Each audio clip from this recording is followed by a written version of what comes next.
டாஸ்மாக் விவகாரத்தில் பலரிடம் விசாரணை நடத்த முடிவெடுத்தது ஏன்? ஆகாஷ் பாஸ்கரன் தொழிலதிபர் விக்ரமிடம் விசாரிக்க முடிவெடுத்தது எதன் அடிப்படையில் என்று தற்போது நீதிமன்றம் கேள்வி எழுப்பியிருக்கிறது.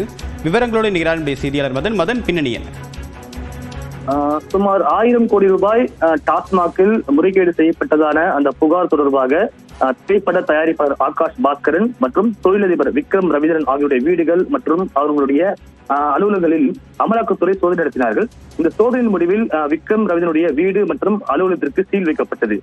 இந்நிலையில் அமலாக்கத்துறை நடவடிக்கைக்கு எதிராக இரண்டு பேருமே சென்னை உயர்நீதிமன்றத்தில் மனு தாக்கல் செய்தார்கள்.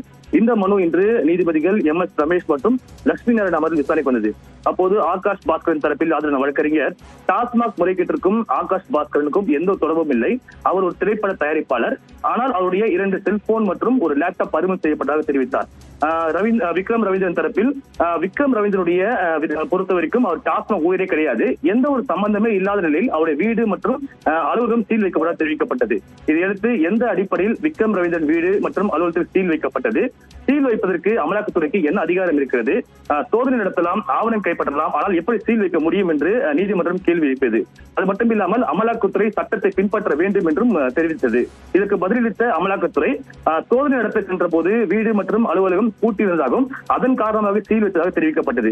அது மட்டும் இல்லாமல் அமலாக்கத்துறை தொடர்பு கொள்ளுமாறு நோட்டீஸ் அனுப்பப்பட்டதாகவும், ஆனால் 1 மாதம் 2 பேருமே தலைமறைவாக இருந்துவிட்டு தற்போது நீதிமன்றத்தை நாடியதாகவும் அமலாக்கத்துறையில் தெரிவிக்கப்பட்டது. நீதிபதிகளை பொறுத்தவரைக்கும் சோதனைக்கு சென்ற போது குறிப்பிட்ட நபர் இல்லை என்றால் போலீசார் உதவியுடன் கதவை உடைத்து சோதனை நடத்திருக்கலாமே என்று கேள்வி எழுப்பினார்கள். இதையடுத்து எந்த அடிப்படையில் இந்த விவகாரத்தில் இருவரையும் விசாரிக்க முடிவு செய்தீர்கள், சீல் வைக்க என்ன அதிகாரம் இருக்கிறது தொடர்பாக அமலாக்கத்துறை பதிலளிக்க வேண்டும் என்று உத்தரவிட்டு இந்த வழக்கு விசாரணை மீண்டும் ஜூன் 17ஆம் தேதிக்கு தள்ளி வைக்கப்பட்டது. விரிவான தகவலுக்கு நன்றி மதன்.